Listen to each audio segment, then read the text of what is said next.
Bismillahirrahmanirrahim. Assalamualaikum warahmatullahi wabarakatuh. Perkenalkan, nama saya Sofia Amini, kelas MBS 22. Di sini saya akan menjelaskan tentang sejarah masuknya Islam ke Indonesia.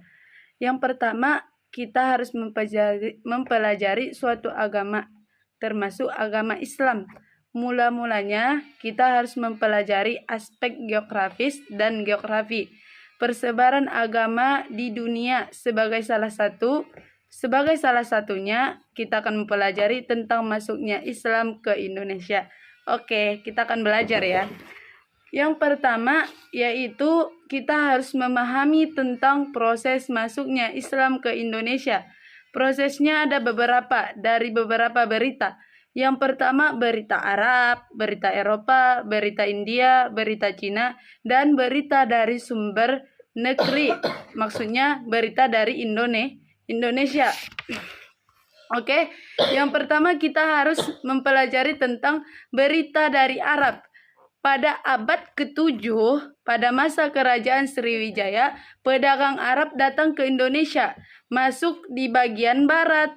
Hubungan pedagang Arab dengan bangsa Indonesia cukup baik ya. Cukup baik. Sehingga disebut dengan Jabak, Jabai, dan Sribudaya. Pendapat ini dikemukakan oleh yang di bawah ini. Oke. Yang kedua, kita harus memahami tentang berita dari Eropa. Datangnya dari Marco Polo tahun 1292. Yang ketiga, berita dari India. Teori ini lahir pada tahun 1883 Masehi. Pendukungnya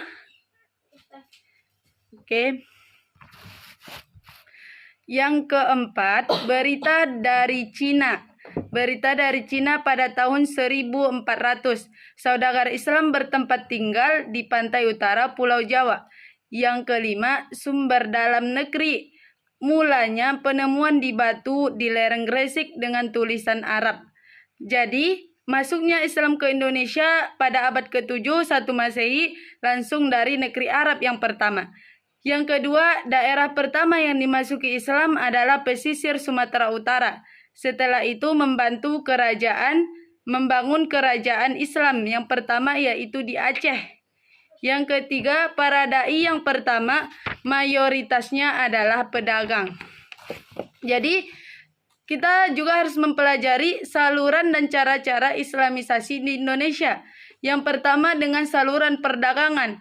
Dengan orang Arab datang berdagang ke Indonesia untuk memasukkan agama Islam dan mengajari mereka tentang agama Islam. Yang kedua dengan perkawinan. Yang ketiga dengan cara tasawuf, dengan pondok-pondok pesantren. Dengan itulah penyebaran Islam terjadi di Indonesia. Yang ketiga pendidikan. Pendidikan ini sama juga dengan pondok-pondok ya. Pondok-pondok belajar agama Islam, saling mengetahui dan mengajarkan tentang Nabi Muhammad, lahir Nabi Muhammad, dan sehingga orang banyaklah masuk Islam.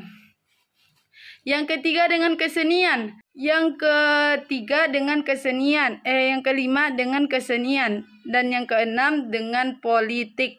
Dah, sampai di sini dulu penjelasannya. Nanti kita jelaskan lagi. Kalau kurang jelas silakan tanya dan komen. Jangan lupa subscribe ya. Assalamualaikum.